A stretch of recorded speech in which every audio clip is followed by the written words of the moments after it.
Good evening, beautiful people. This is Jason Simpson with Hoosier Faithful. Today we're going to talk about the NFL Draft. Oh boy, here we go. Of course, we got the number one pick this year. First time ever an Indiana player has gotten the number one pick in the draft. Position rank number one. Overall rank number one, Fernando Mendoza. Let's go.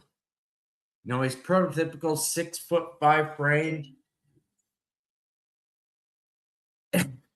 Ironically enough, it just dinged for the draft. It's Fernando Mendoza from Indiana.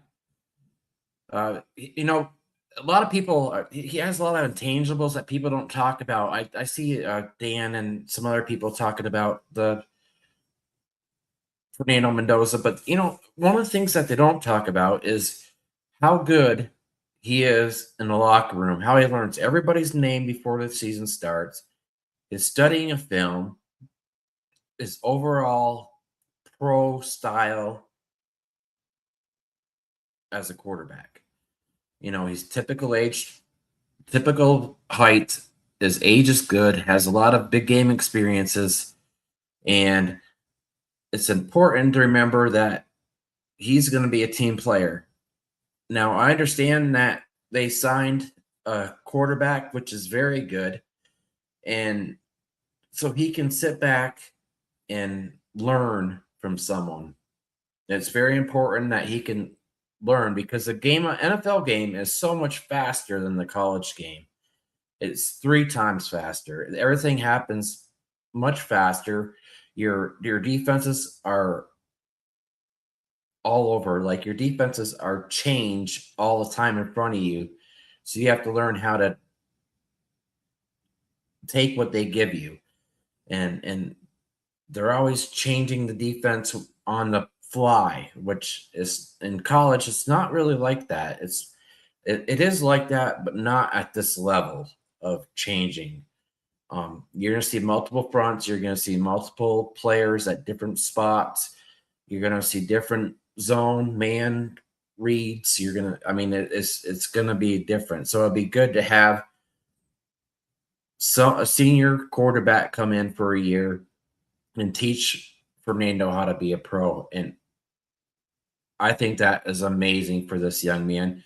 Let the Raiders get some linemen because they're in desperate need of linemen from what I have seen on film. They need some more better line, and that's something you can build on for your first year. I would go Fernando first pick, and then I would go down from there to get me some nice offensive linemen. If you got some good tackles come down, a guard come down, a center come down, I think that'd be important for Fernando for next year. Not this year, this season, but the upcoming season. Kirk Cousins is a very good quarterback, and he will teach him tremendously at the next level.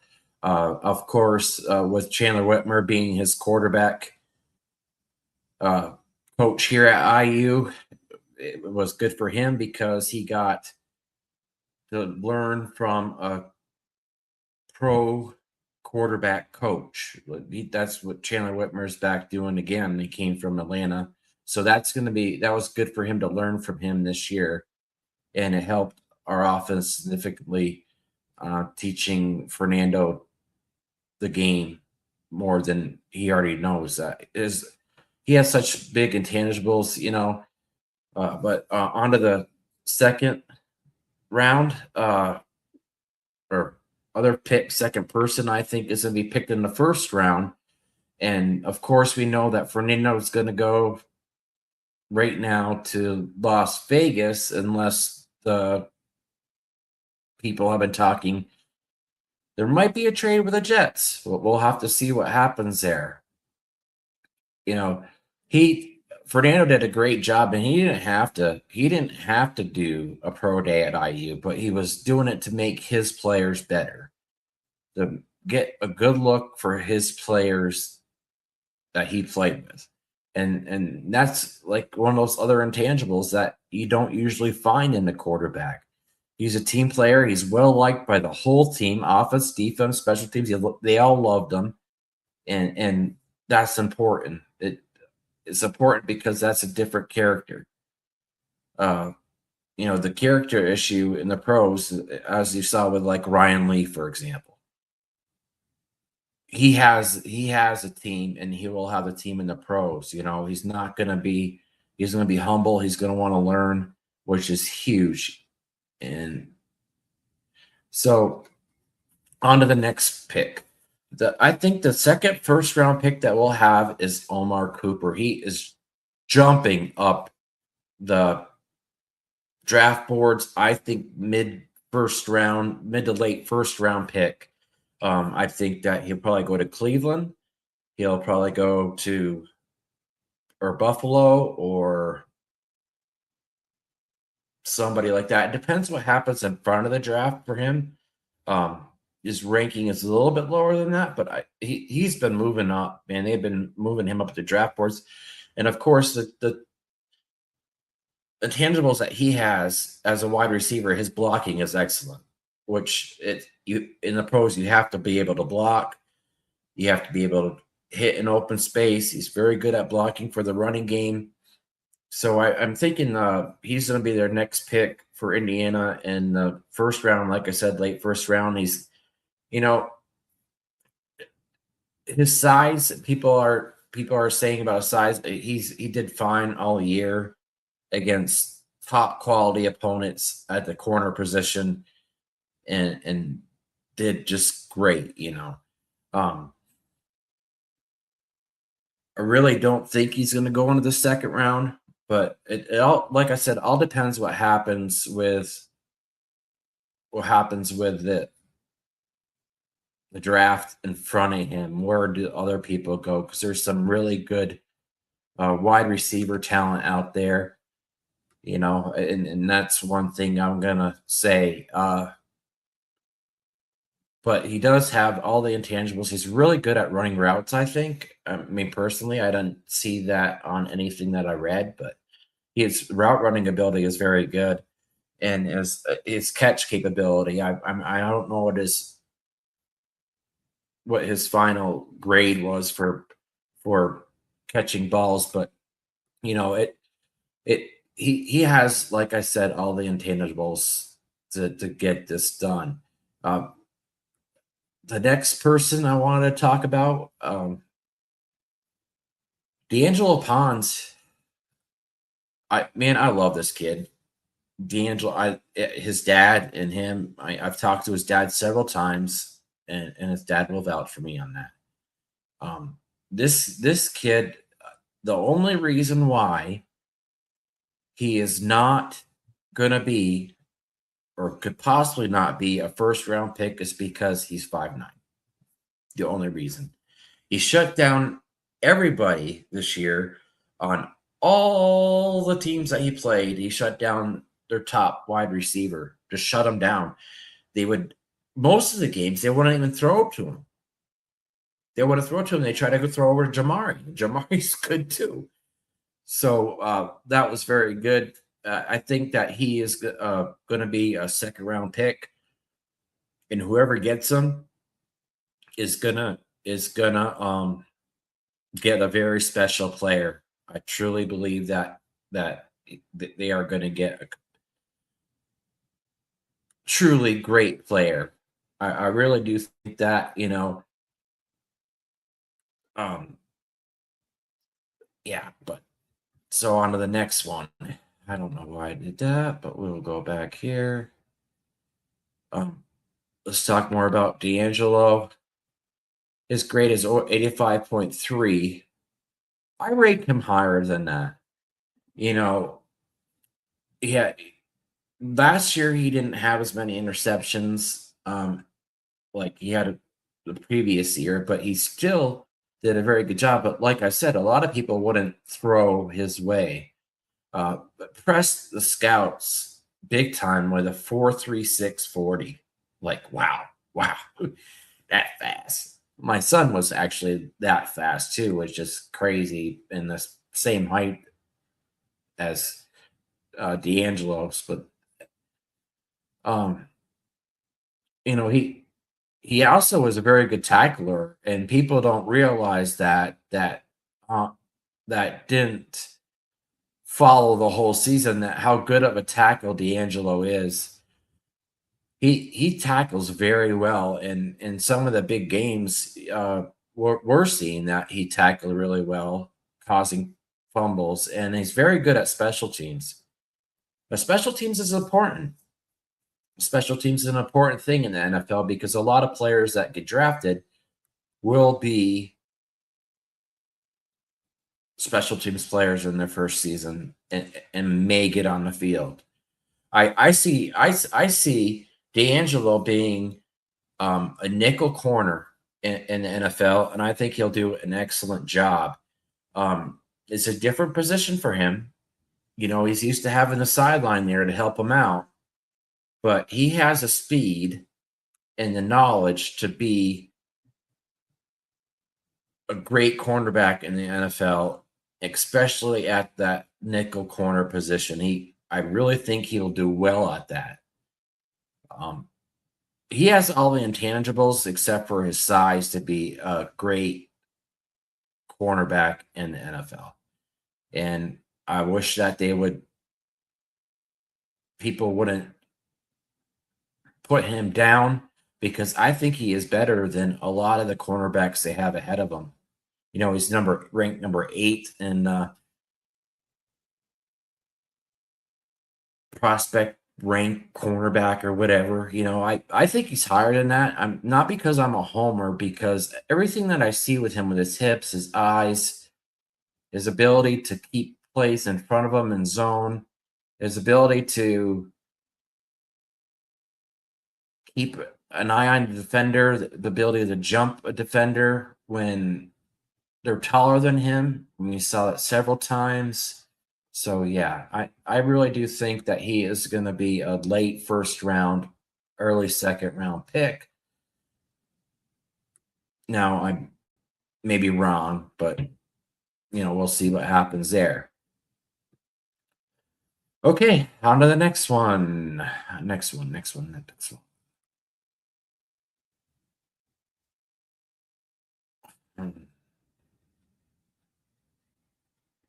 Okay, I've been fighting myself with this pick for a while because I think we're going to get 2 players drafted in the second round and the first round. Maybe possibly 3 in the first round. But one of our big players for IU was Elijah Surratt, and I really do think he's a great wide receiver. But I don't know that he's going to get drafted in the second round. But I've been around before, so we'll talk about him.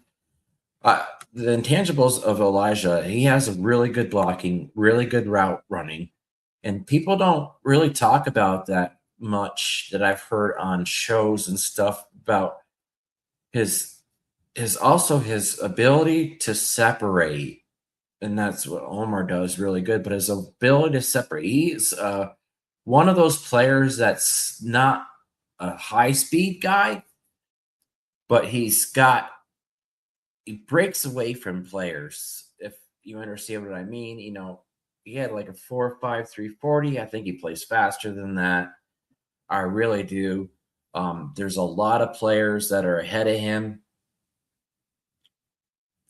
and I think are better. One of my actually favorite ones that people aren't talking about was Boston out of Washington. I really liked him. Whenever I see him on film, he was pretty dominant, and all the aspects you want in a wide receiver, and they don't have him ranked really high. They have him in number 6. But Carnell Tate's another one that is good, I think, but we're talking Indiana football, so I'll shut up about other players. Um, this past season he had 65 receptions, 8.3, 15 TDs, 12.5. Like I said, he has excellent route running and he has really good hands. Short receiving routes are so high and deep threat, he does good. And his intermediate routes are excellent too. But he's got really good hands, I think. So we'll have to see if he doesn't climb into the second round, maybe a third round pick. What still is fine. I mean, if you look at some of our players in our past, the that have gone in the third round and fourth round as a wide receiver have ended up having a long career. Um, there's some players that are getting moved up too, as far as our wide receiver room. A lot of people have been talking about EJ Manuels, and he had a rough couple of years, injuries. Not the best blocker per se, but he did a very good job. He's quick, and is tall, and that he's got really good hands. So that's something that NFL scouts really look at. So he might move up in the fourth round. But we're stick with this. You know, our the next player I'm going to talk about is someone that will not get the love he deserves, and I think he's going to be a 5 to 7 round pick. And I really wanted to talk about him. Um, Coogan. Pat Coogan he can play in multiple positions. He's got the speed for it, the size. He and he's is so smart to see, like, when you see him in person and you don't see him on tape, you really can see that he has control of the offensive line. He has a very good ability to rate defenses, and that's something that you don't usually see. Um, as a center, of course, he's an older center, and but I predict him to be a very good guard in the NFL. He could play center or both guard positions, and being able to multitask at all three positions in the NFL, that's just a gem. It's a hidden gem, and I think that he is one of them. I really do. His rankings are not high for the pros, but I think that once the scouts and the GMs and when they have their individual workouts with him, we'll see that he is a higher ranked player than what is projected him to be. I really do think he is a very good, very good offensive lineman, and he's better in run blocking than what people think. Pass blocking is excellent. I don't project him to be a center. I like I said, I project him to be a guard in the pros, and he may have to learn some things. But if you get a player like this and you put him in this, pick him in the fifth round or fifth to seventh round, you're going to see what you're going to get a good value for your return. I really do think that he's going to be a great pro just because of how he goes about working in his life and what kind of person he is. He's a very hard worker, liked by all teammates, and will really show scouts that he can move 10 yards pretty fast. And blocking at the second level for him is excellent at this. And that's one thing I noticed a lot when I was watching him live, and not so much on film because the play was already past him, but watching him live, getting to the second level and blocking is huge in the NFL. And I think he can do really well against a bigger defensive tackle, and he did that this year.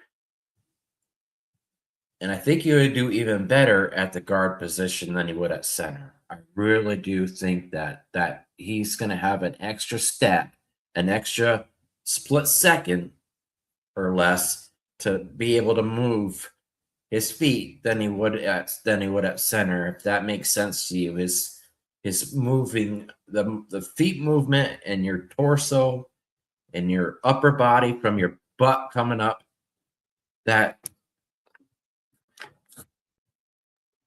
um I lost my hello. Okay, here we go. We came off there for a second. I'm gonna take a drink real quick. Now I'm gonna be doing a couple of these just so people make sure that you hit the like and share and all that good stuff. But I'm gonna be doing a couple more of these throughout the next couple weeks for our NFL draft and our players for spring ball game coming up, because our spring ball guys were, well, I'm not going to get into that right now. I should, but I won't, because our spring ball guys, there's been a lot of injuries on the offensive line, a lot of people getting some work done that got injured. So there's younger players getting the opportunity to perform, and they are doing a very good job, but we'll talk about that later.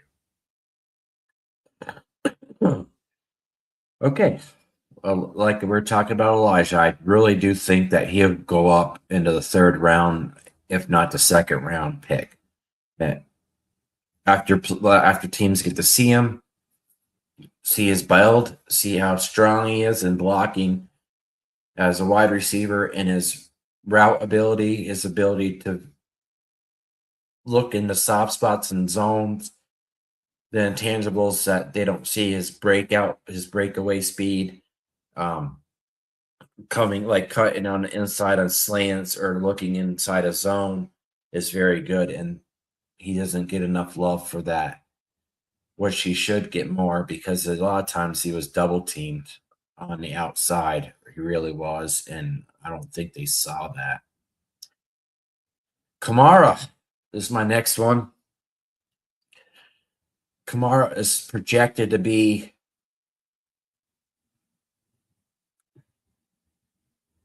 I think, a fourth round pick, and we'll have to see what happens there.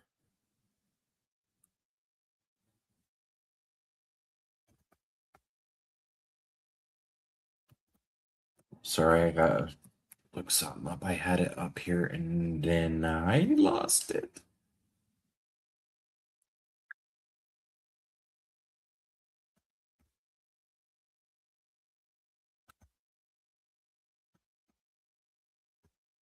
But I really do think that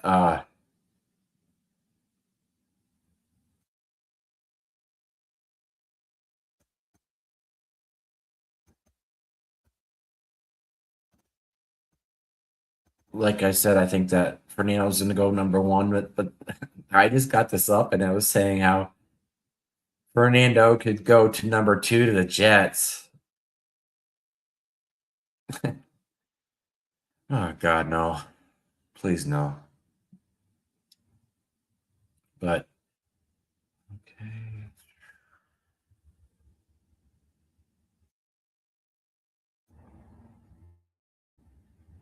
Then they have 16, and the USA Today site has the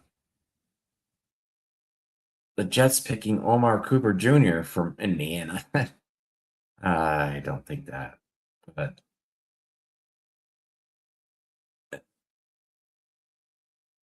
I had this all set up, but I lost it. Anyway, let's get back to this. Kyle Kamara, I think that he's one of those players that they didn't really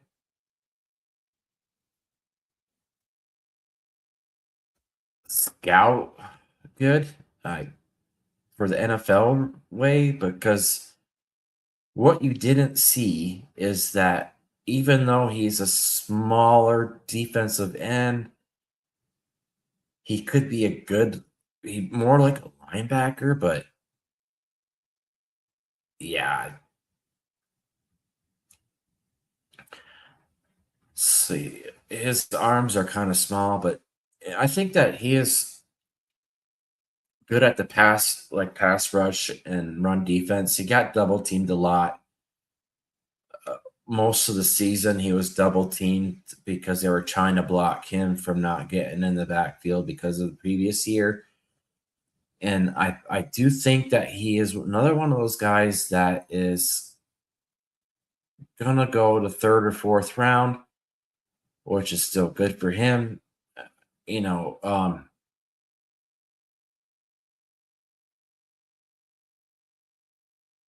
I think that he had some injuries. He had 5 games. He started 12 games, post 17.5 tackles for a loss and 6.5 sacks. And he has good leverage though, explosive on his first step, and more than college football. Pro football, you're going to be more one on one than you are with double teams and stuff.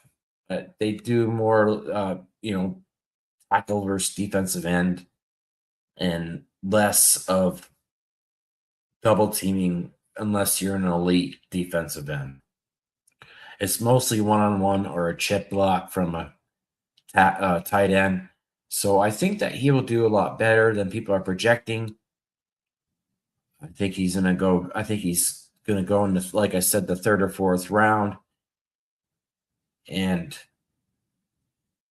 I think he'll be just your average NFL player. I'm sorry, Makai. I think you're a great guy, but as an NFL player, I think you're just gonna be just a typical average NFL guy from what I've seen on film, and uh, I think he's gonna be a day 3 pick or maybe a day 2 pick. I'm sorry. It's the way I feel. You know, another guy I would like to talk about is Lewis Moore. That he's a ball hawk, and I didn't see anything like that. That he's one of the better safeties in the this past year in college football. Uh, they don't even have him in the top ranking safeties, and I think he is better than the top 6. Like he's at number like 5 for me, honestly. In our formations, and he had a lot of tackling for loss, and he had a lot of great tackles. You might move him into linebacker position. He's kind of smaller for linebacker, but he is a very good tackler, very good on run defense, and very good in coverage, very good in zone, man press, and all three. He does a really good job.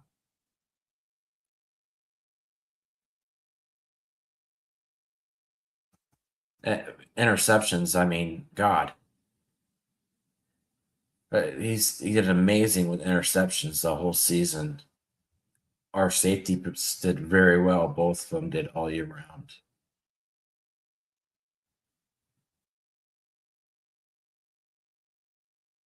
Now,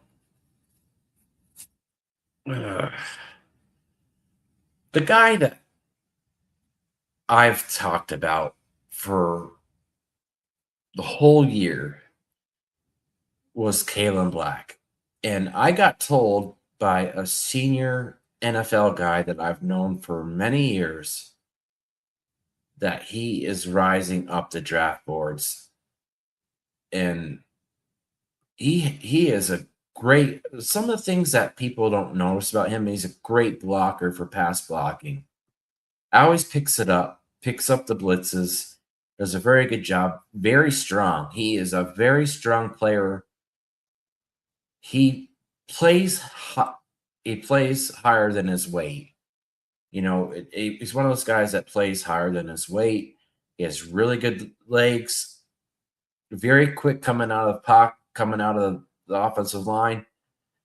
He reminds me a lot of Terrell Davis, which is a huge compliment because he didn't get the love either as a running back. But I really do think that he is really good at that, and I think he's underrated at receiving his hands.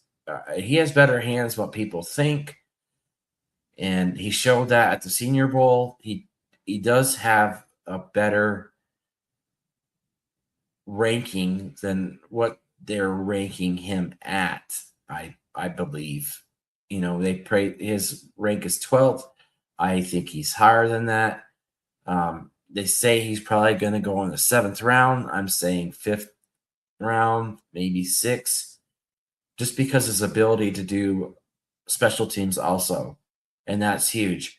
His pass blocking is really good. His run blocking is really good.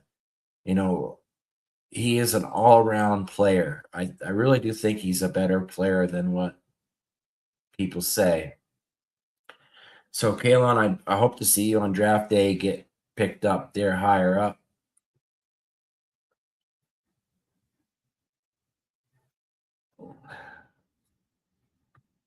Higher up, and I just lost that.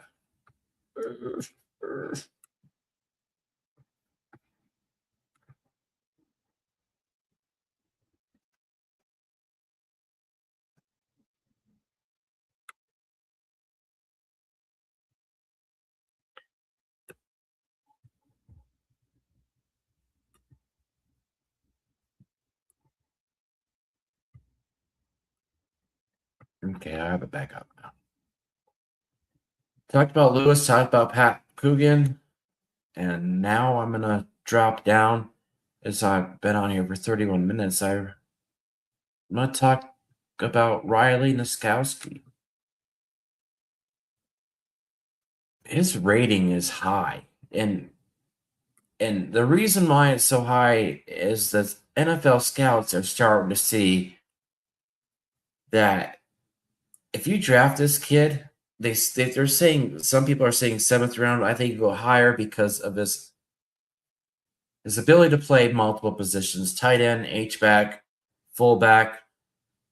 He's got really good hands, really good at short receiving routes and intermediate routes. His deep threat is good too, but he's a very good blocker, and I think he's going to do excellent at that position. They have him at tight end. I think he's going to be a one of those utility backs. You put him in several different positions. He's a very good blocker. He's kind of short for a tight end, that, in my opinion, but he can play in multiple positions. Like I said, he's got very good hands, very good hands, and his weight is 250. I think he's, like I said, his hands are very good. His short receiving yards are good, but I do see him being all-purpose tight end, half fullback, an H-back. I do really see that with him. So we'll have to see what happens there.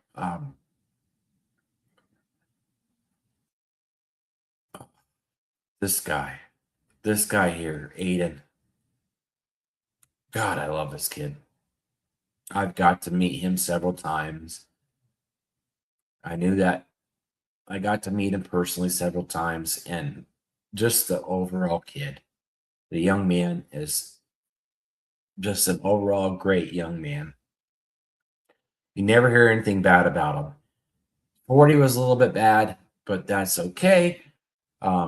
He's 6'1", 232. people are saying that he's a little bit small for the for the linebacker position, but his film ability to watch film, his ability to read plays before they happen because of his film discipline that he watches on film, his eye discipline is very good. He's very good at tackling in my eyes, and he has good coverage skills. So he can pass rush too. So I think that he will get picked, like I said, in the 5th round. And another one of those Curt Cignetti transfers that transferred in from James Madison. But he is one of the best linebackers I have seen at IU in a long time. And when I'm saying that, I mean, you got to think about some of the linebackers that have gone through here. I've absolutely loved Tigre Scales as a linebacker, or Cam Jones, on and on and on. We've had a Micah McFadden. We've had a lot of very good linebackers come through the program who have gone on for long pro careers. And he's one of those guys that I think will do that. I think you have a long career because of special teams, and that he's a really good plug and play linebacker at any outside, inside linebacker. I think he's going to be an inside out or outside linebacker in the pros, but I think he could play multiple positions, which always is good. One of those players that is underrated, in my opinion. He's a lot like Cam. He's really a lot like Cam Jones on film, honestly. I really do think that he is a lot like Cam, and Cam, of course, was an undrafted free agent, but I think that Aiden's going to go 6th or 7th round. I think his ratings, if they could just look at his intelligence as far as his overall football IQ, I mean, it's off the charts. Off the charts. The next person I want to talk about is Roman Hemby. I actually have Roman under K'Lon. In my eyes, Roman's a good kid too, but I honestly did not see it this past year. I was expecting more out of him. It's especially in the pass blocking area. He missed a lot of on film. Missed a lot of pass blocking assignments. I don't know why he did, but he did. He had a hard time picking up blitzes, and that's something in the pros they really want to have you be able to do.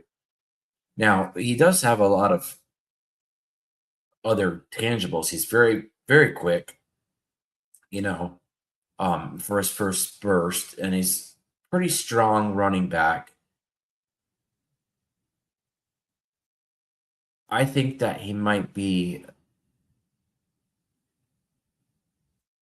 undrafted free agent. I mean, I hate to see it, but I mean, I'm just going to be honest. I don't. In the pros, you have to be able to pass block. You're going to have to be able to pick up blitzes. And you're going to have to be able to break tackles. You're going to have to be able to run through people like K'Lon Black runs through you or runs around you. He can do either. I don't know if something was wrong with Roman this past season. He just he didn't flash for me. I'm sorry. I mean, I feel bad, but I got to be honest. If I'm doing these analysis on players, I think he's an undrafted free agent. I do not think that he's going to get drafted this year. Now, he could fix some things and end up being a great NFL player. Prove me wrong, but I don't think he's. I don't think he's there. I just don't see him as a prototypical running back at NFL. I do see Kalen Black being more of the style of running back that you need to have to be in the NFL. I hate to do that, but okay. And we talked about Abe. Now there's been some talk on Zen Wachowski from a transfer from Wisconsin. He can play multiple positions on the offensive line. He's not great in pass blocking or running back or run blocking. I'm sorry, but like he is another one of those guys that I think that he'll be someone that is going to get a tryout for the NFL, undrafted free agent tryout. So I